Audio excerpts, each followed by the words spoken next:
Greetings, my children.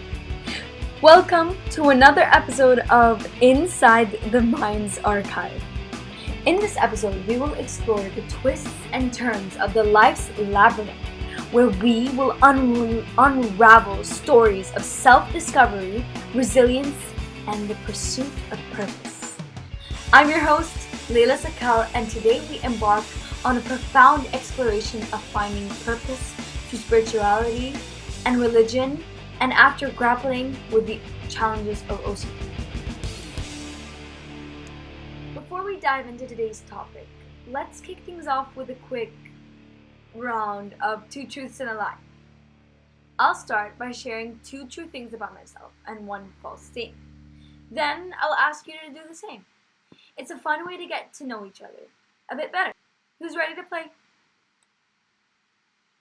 1 truth is that I have experienced OCD and anxiety early on in my life. It started when I was 10, when all the wonders of life came to attack and weaken your faith all at once, leaving you empty without any support or faith to back you up. At this stage, I was an empty vessel, wanting to learn but scared of the things I didn't know about. For example, I was scared of losing the loved ones in my life. And I remember being so scared that I took it out on superstitious or irrational actions to resolve my inner conflict and the compulsive thoughts that I had in my head. Essentially, OCD stands for obsessive compulsive disorder, and it's not a habit of cleanliness or the quirkiness of being so clean and organized, like, OMG, I'm so OCD. Believe it or not, that is a misconception often associated with OCD and a very triggering and infuriating assumption that is purely ignorant. OCD is not being so cleanly, it is being so scared of what comes if you are not cleanly. In the case of cleanliness that we're talking about, OCD can be about anything, it's not just about cleanliness. I feel like it's very underlooked as a mental illness. Is being so afraid of the consequences or what will happen if you don't clean. So, therefore, you clean compulsively until you stop worrying or you resolve that inner worry in your head. OCD happens in many cases, not just in cleanliness. It can be based off other things like eating, studying, reading, singing, acting. Literally anything people do in their life can involve OCD. OCD can be present in brushing your teeth. Everything that someone does compulsively and repeatedly to resolve a compulsive thought is OCD. So the next time you hear someone saying they are so OCD, can you please lead them to this podcast, please? Moving on, it was really hard to function as a child and to work or just to have any leisure time without the compulsive acting to relieve my thoughts, because it became mentally draining. Every small task was a mammoth-sized because I had to do so much and so many times. So to summarize it, my hope and faith was completely lost. Because I was living with such a low sense of security of what will happen next in my life, I always lived in a fear of what will happen next. I adopted that mentality of I was always scared of slacking off, and I was always scared of being lazy. I was always scared of losing my qualities. I was always scared of taking a break. And when I finally collapsed, I couldn't take it anymore. And when I finally took that break off, all these thoughts and actions I lost were essentially was when I lost my personality. When I let go of my OCD, I lost who I am or who I was. And this was a very hard decision. To let go of what controlled me meant that I wouldn't have control over anything. And that was one of my biggest fears, of no control. Having no control became my reality, and I was so afraid of what I had become I was so afraid of what I would become that I exhausted myself so much, and I became exactly what I was scared of. When I finally had the silence I longed for so dearly for, I lost a part of me, or specifically a motive in me that pushed me to do things. When I lost my OCD, my fear of failure, and my need to succeed in life, I lost motivation to do anything. And when I lost my direction, I lost purpose. I lost self-value. And to keep it short, I sunk to rock bottom. When I had no hope and I was hopeless, those were the moments where I started to hate myself. I'm talking to a screen. I'm that lonely, stupid, stupid, stupid. That's exactly how I used to break myself down. I used to judge myself so hard, inheriting this negative self-loathing mindset. And to keep it short, I became what I thought. I kept on practicing negativity every single day, and I felt terrible for myself. Why am I like this? I hate this. I hate that. I hate that. Why am I going through this? That if someone were to come and destroy everything I loved, I wouldn't hate them. I would hate myself. And all of this was because I had such low esteem in myself and I had such a bad vision for myself that I refused to do anything that would treat me well in the future. You see, negativity and hating yourself so much, practicing self-hatred, is basically refusing to inherit any self-care habits or any habits that allow you to be well-rested in the future, even if that means doing something hard now. Hating yourself is refusing to do anything for yourself because you think you're not worth it. You don't practice any habits that involve working hard now so your future self can thank you and so that you can support your future self to do better while preparing yourself. Because you're so negative and hateful toward yourself, you stop practicing habits like cleanliness, organizing, cooking, washing the dishes, folding laundry, cleaning your room, and exercising, and sometimes even eating, or maybe too much eating. Basic habits that allow you to be comfortable, clean, and habits that practice self-care and open-mindedness.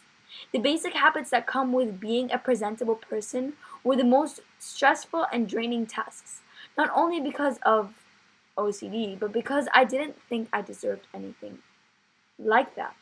Or frankly, because of this negative mindset, I didn't think I was worth of any treatment like that.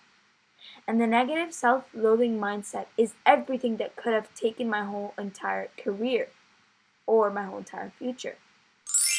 Now, when I lost this negative mindset that I was so used to and so hooked on and that I practice every single day, as I said before, I lost a part of me. I became hopeless. Now, hopelessness is often overlooked as it isn't the same as being sad or being mad. Now, don't be mistaken. Sadness or angerness is not the same as hopelessness. When you're sad about something, you're upset that something you were hoping about went wrong. But you still have hope for potential growth, improvement, or salvation in the future, and you still care about that thing. Same thing when you're mad. When you're mad about something that you hoped for to go well, and it went completely wrong, you're angry because you care. When you're hopeless, you're the opposite of happy.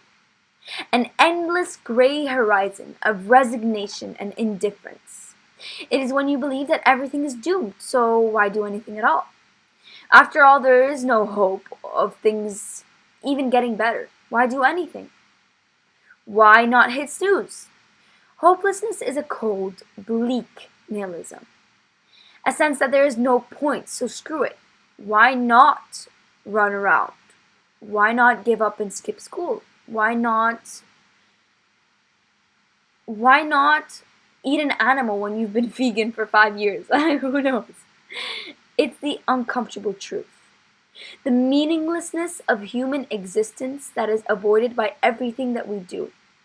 A silent realization of the face of infinity.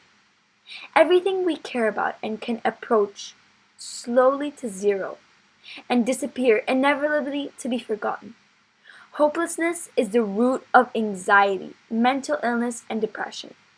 It is the source of all misery and the cause of all addiction. This is not an overstatement. Chronic anxiety is a crisis of hope. It's the belief in a meaningless future. Delusion, addiction, obsession, they're all the mind of desperate and compulsive yet temporary attempts of stimulating a sense of hope, generating our neurotic tic or obsession once at a time. You see, everything you think about, everything we understand about ourselves and the world that is constructed for the purpose of maintaining hope. Hope is what we believe to be greater than ourselves, and without it, we believe we are nothing. Whether in most people it takes the form of faith and religion, or a goal in life, or even when someone dies and we think they're watching over us. These are all ways that our brain focuses on things to keep you distracted from the uncomfortable truth, the meaninglessness of our existence. Your brain works harder to make worth of something, like waking up in the morning. Something needs to matter because without something mattering, there is no more reason to live or no more reason to work. And some simple form of altruism or a reduction in suffering is always or mind's go-to for making worth doing anything. Our psyche needs hope to survive, the way a fish needs water to live, or an animal needs fuel. Hope is the fuel for our mental engine because we work towards progression and potential growth, which keeps us distracted from all the negativity and the hope that narratives give us. It's a narrative, essentially, that gives us our life, that gives our life a sense of purpose. Cultivez votre jardin. Voltaire. Focusing and having an obsession with your work is very beneficial, as if you strive to produce your best work, you will eliminate or isolate any external stress from your life. As Voltaire said, and I said it in French with the most terrible accent, grow your own garden. This means that if you concentrate on your work alone, you will isolate all the false hope that deceives you into failure. Without hope, your entire mental apparatus will stall out or starve to death. If we don't believe that there is any hope in the future, or that the future will be better than the present, our lives will or that our lives will improve in the same way. If we don't spiritually feed our spirit with hope, then we spiritually die. Well, I know you might be wondering. The economy has been the best it's ever been. People are more educated and literate ever than before. Violence has trended down for decades. Racism, sexism, discrimination, and violence against women are at the lowest point in history. We have more rights than ever before. Half of the planet has access to the internet. Extreme poverty is at an all-time low worldwide. Wars are even smaller and less frequent than any other time recorded in history. And we are living longer than humans have ever lived before. Yet intriguingly, our mental illness rates are the highest they've ever been in history. As I talked before in the first podcast, there has been a mental health crisis in adults and especially in children. In 2022, having more than a 60% increase. So now, why are most of these people hopeless when we materially, economically, and historically have been the best we've ever been, and we have grown the most we have ever grown? Let me tell you, the incredible progress made in health, safety, and material wealth over all the years have only made the world better, yet weirdly more hopeless. Hopelessness is spreading around the world faster than the plague.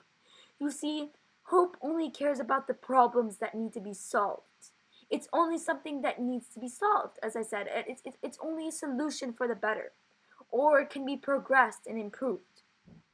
As the better the world gets, the more we have to lose.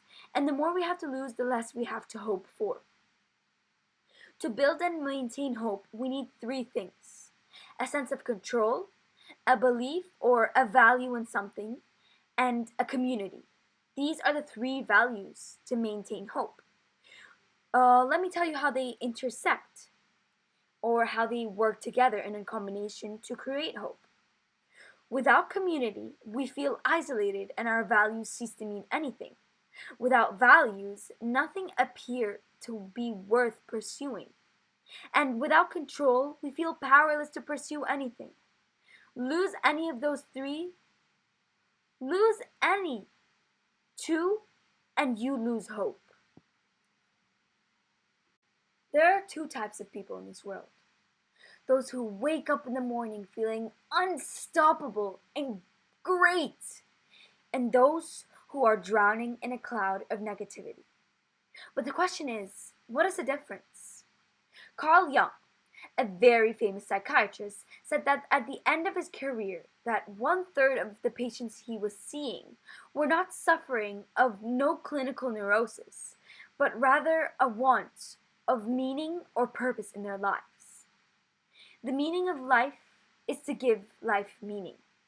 Viktor Frankl,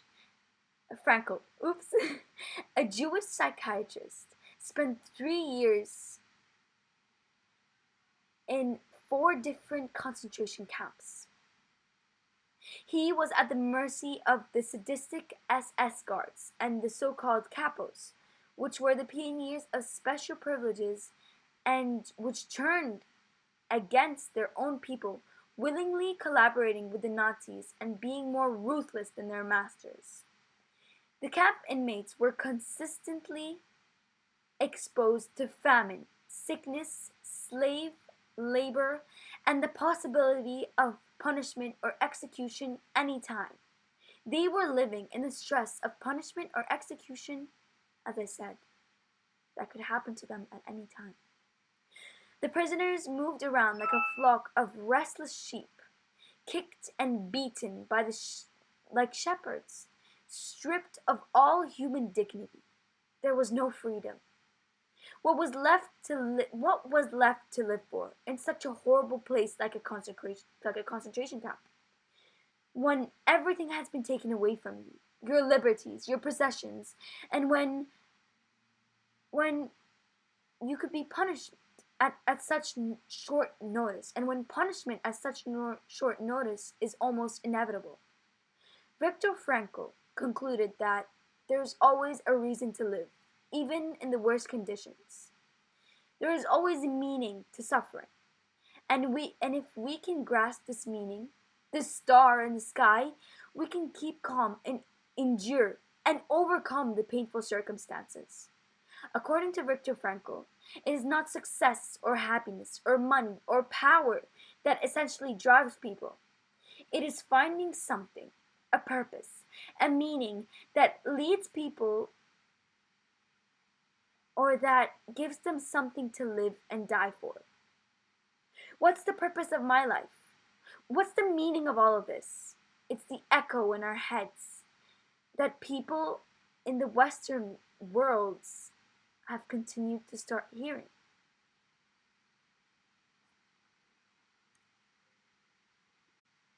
What's the meaning of all this? Is the echo that gets louder and louder in our heads as people in the Western world, where our lives revolve around work to earn money, survive, and buy materialistic things to dull our senses of meaningless. Predominantly during the times of globalization, secularization, and relative place, we are less likely to find meaning in comparison to being a part of a tribe, a religious community, or defending our countries or loved ones in defense of our neighboring enemies. Everything has become so dull, so pointless that we engage in rapid consumerism and distraction through technology and social media just to escape or not feel a deep sense of purposelessness that plagues our very existence. And the moment that you take a break from all these distractions or ways to escape is a sudden surge of nihilism that hits you like a punch. And you begin to ask yourself, what's the point? Why should I do this? Why keep going? You can't compare the circumstances of the modern day peaceful Western world to those who lived in the concentration camps in the Second World War. But oddly enough, we walk around with the same existential questions and have similar reasons for giving up on life altogether. A lack of purpose, hopelessness, and meaningless, trapped in the existential vacuum that awaits us in despair. During his days in the camps, he noticed a division between those two people, one that had given up on life and those who wanted to survive. The first group was more prone to illness and death, and the second group was more likely to survive. The difference? A sense of meaning, or more specifically, this is the discovery of purpose in their unbearable living conditions. Purpose makes us whole. Purpose gives us life. Purpose is what gets us out of bed in the morning. In my case, OCD was an unhealthy drive and motivation. I had an unhealthy purpose to succeed and that motivate me to and that motivated me of the fear of failure that I had developed from seeing all the failure in my life. And even though this was a very consuming and exhausting purpose to keep up with, without purpose, we are drifters. Drifting through life with no direction, no destination, and no end in sight. Like this, life is dull, mundane, and monotonous, and completely meaningless. He called this the anxiety of life. And some of us will say, just get through school, get a good job, follow your dreams, get married, rise and get a good income, raise a good family, and make a lot of money. That's supposedly your purpose. And these are all things that could be part of your purpose, but cannot be your purpose. Because first of all, what if all these things don't work out for me? Or vice versa. What if I achieve all these things? Then what? Others will just try to avoid the whole thing and just convince themselves that there is no purpose, and will try to replace the want of purpose with meaningless, vacuous things like pleasures, experiences, and excessiveness, never finding balance or meaning to life. But as you know as well as I do, that is not healthy, and the idealism and mentality gets old really fast. The older that we get, the louder those questions ring in our heads, and the louder they become as you are lost. So what is it? What's my purpose? And how do I break out of this anxiety of life?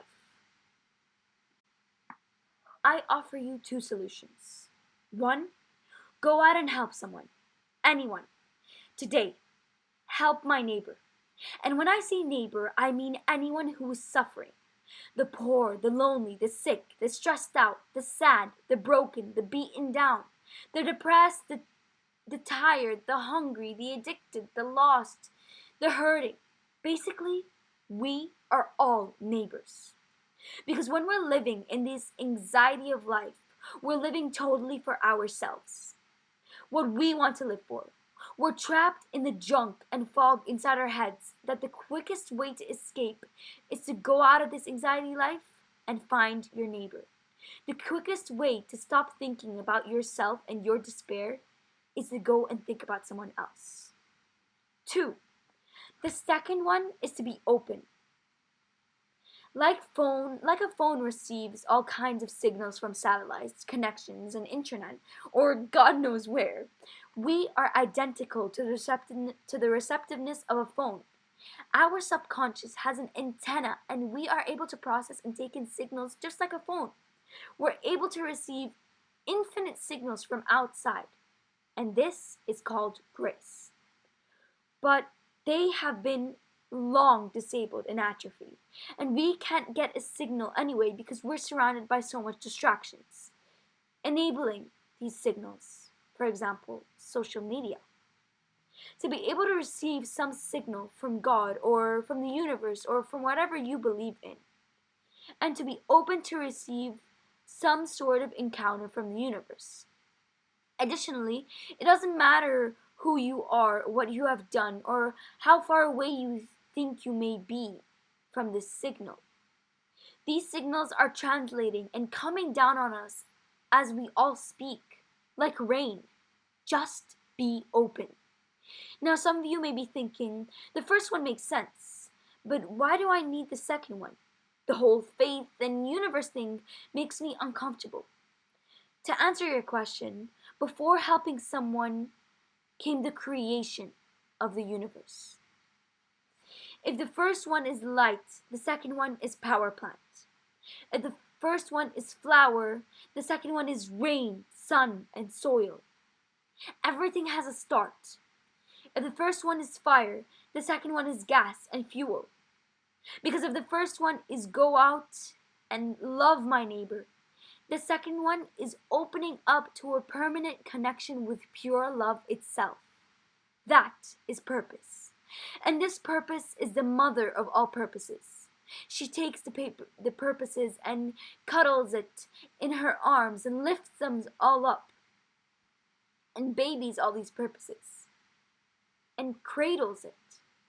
Purpose is not something that we rationalize or intellectualize or figure out by thinking really, really hard.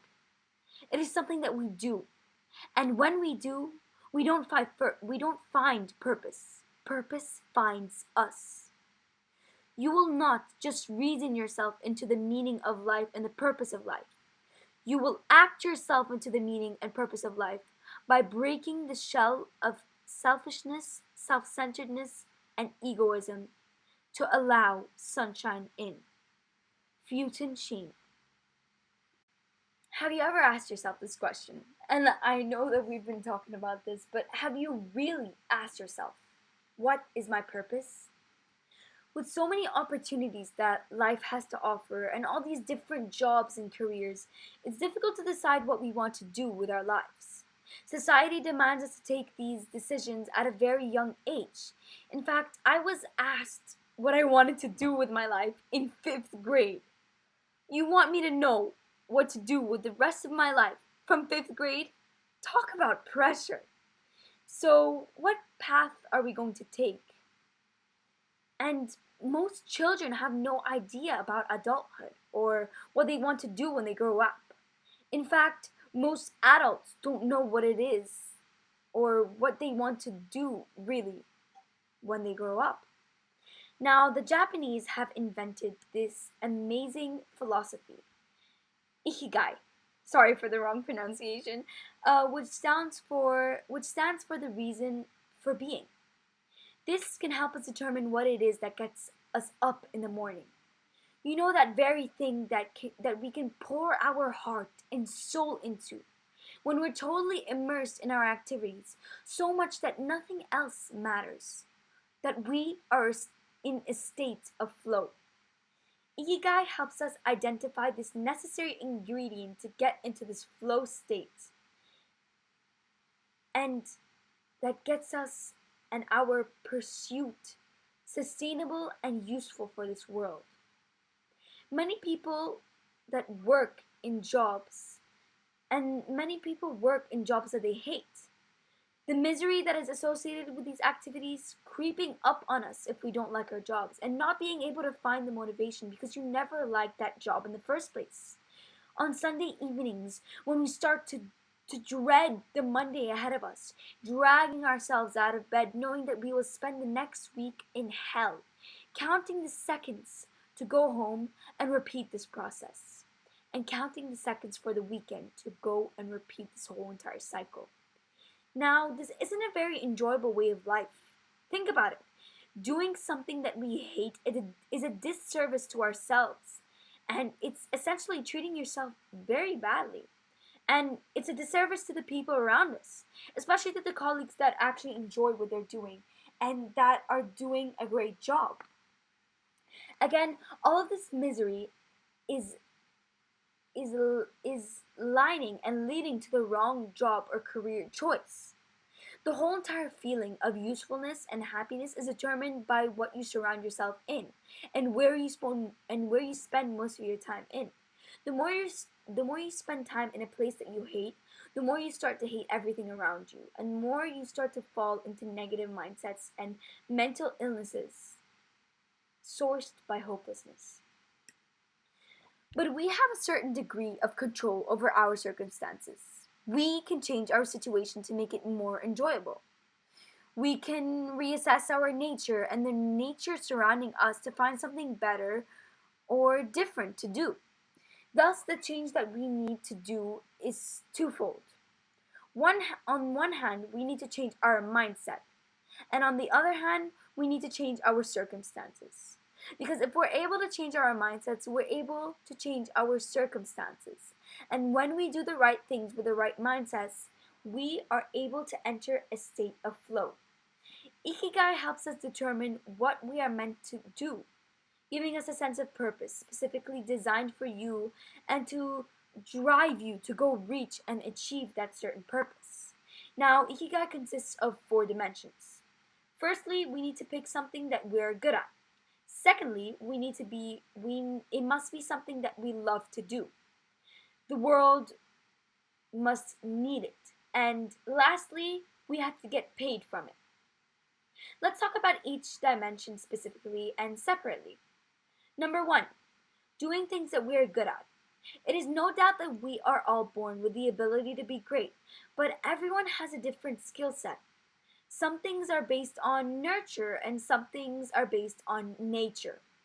For a great part, we can learn skills, but we also have inborn characteristics that make different people suitable for different things.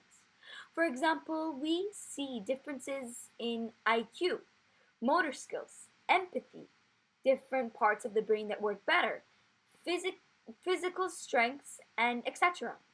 Oftentimes, people focus on the things that they're bad at, spending their whole lives and putting all their effort as something that they're bad at, neglecting and ignoring the thing that they're good in.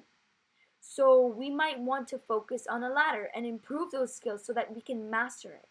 Why focus on being mediocre at best when we can have the opportunity to be great? Not to mention how the world benefits from us, manifesting our true potential. However, according to Ikigai philosophy, this should be something that the world needs. 2. And we'll talk about that later.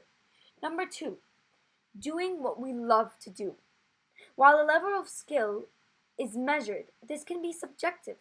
For example, you might aspire to be something, but there might be aspects of that thing that you don't like. Like, let me give you an example. You want to be a YouTuber and a content creator. You love editing, making scripts, and all of that surge of energy from content creating. But you might hate filming. Now, we can do something about this. We can change these aspects to be more enjoyable, changing the workflow or going to different locations or where we can be immersed in this task for the state of flow. Ikigai is all about the state of flow, doing something effortlessly and being in that state of flow. Keep that in mind. Of course, mindset is key here. And with the right focus, we're able to effortlessly do the tasks that are necessary.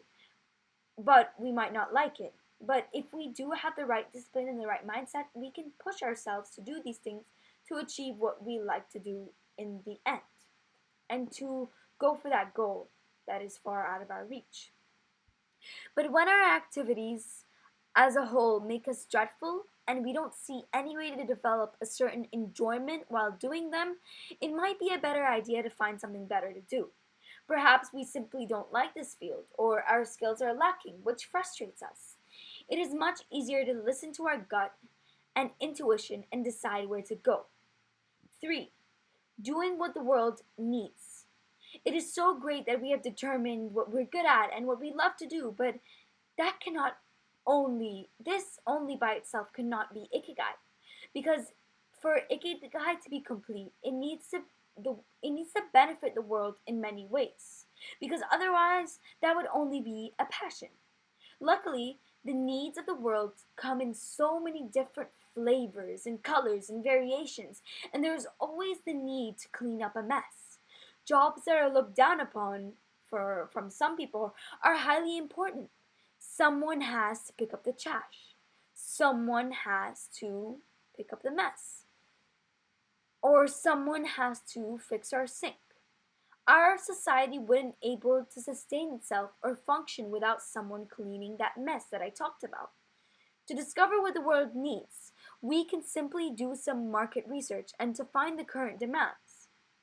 I hear AI has taken over the world and completely flipped the world upside down as AI is replacing many jobs, so you might need to take an update on that and change what you want to do based on that. Or we can take a deeper look. and we can look at the world from a deeper perspective and a more open perspective, asking how, with our skills and with our skills that we've learned and our values, how we can make the world a better place.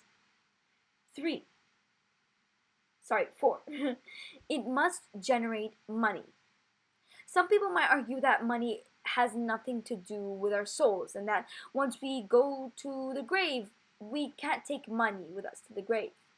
But money is the one thing that can help us to prevent from going to that so-called grave by ensuring good health and support.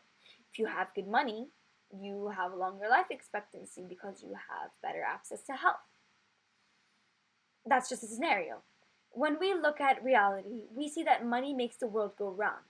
Without money, we cannot pay the bills or survive, to keep on going and to keep on living, to do the things that we love. And so to make the efforts to truly sustain and to truly be sustainable and a reason for being, that must generate money. If not, our activities become a hobby. Of course, there's nothing wrong with a hobby, but having a hobby means that you need a job that you do other than that hobby to survive, dragging you and digging you back to that rabbit hole that we talked about earlier, sacrificing the majority of our time and energy for something that we're not passionate about or something that doesn't fulfill our life purpose. Now that we've discussed the 4 dimensions of Ikigai, it's essential to see how these dimensions intercross into each other and how they come and combine together to form an Ikigai. When we do what we love and when we do what we're good at, we have a passion. But this passion could be very well something that the world needs. It couldn't be something the world needs. Or it could be destructive to our very environment. It also may not generate money or support you to live. Doing what we love and what the world needs, on the other hand, is called a mission. But a mission alone is not an ikigai. Do not be mistaken. Because we might not be good at it and not earn a dime doing it. Yet seeing our activities as a mission is an ingredient for a reason of being. When we do something that the world needs and that we get paid for, we have found a vocation. But this means that but this doesn't mean that we like what we do, and this doesn't mean that we're good at it, not necessarily. And this is why a vocation may be something that the world demands, and something that we do in a sense of duty, but we may absolutely hate doing it. So a vocation isn't an ikigai. Not alone, it's not. Lastly, doing what you're good at and doing what you paid for is called a profession. And that does not make an ikigai. This doesn't mean that the world needs it, and this doesn't mean that we love what we do. And some professions are destructive to the world. Take scammers. They are getting paid for what they're doing, and they're good at what they're doing. Like, they've made a lot of money, but that doesn't necessarily mean it's good for our environment, for our world. And that doesn't mean that the world needs it and that the scammers love what they do. And that doesn't make you a good person. And that doesn't mean that it fulfills your purpose. I'm going on and around here, am I? Okay. What makes an ikigai is the combination of all 4 dimensions. This means that a reason for being includes passion, a mission, a vocation, and a profession. And all these ingredients are the ingredients that combine and cook and together to bake a cake that facilitates us to engage in a worthwhile pursuit that we love to do and get up to do what we love. And when we love what we do, it's easy to immerse ourselves and get in a state of flow. The secret lies in aligning our nature with the nature in our environment to establish an optimal interplay between ourselves and our surroundings, so that our pursuit becomes effortless, so that the environment can sustain us, and so that it can power us to keep on going. The Taoist I don't know how to say that. I'm so sorry. The Taoists called this Wu Wei. I'm so sorry. Which can be translated as effortless action. It's essential to remember that what we're looking for is not set in stone. Many factors play a role in deciding what our ikigai is. In a constantly changing world, remaining in this flow state means that we continuously have to adapt and fine tune our position within the world that is changing. Ikigai, therefore, isn't static, it isn't stable. It's an active entity that changes within the flow of time. Now, don't think that I've let go of you yet. I have homework for you. Now, before you go running and escaping, this homework is to create your own ikigai. Go online and search the different diagrams of ikigai and try to fill it in. Try to find your life purpose by simply figuring out your ikigai. See you next episode.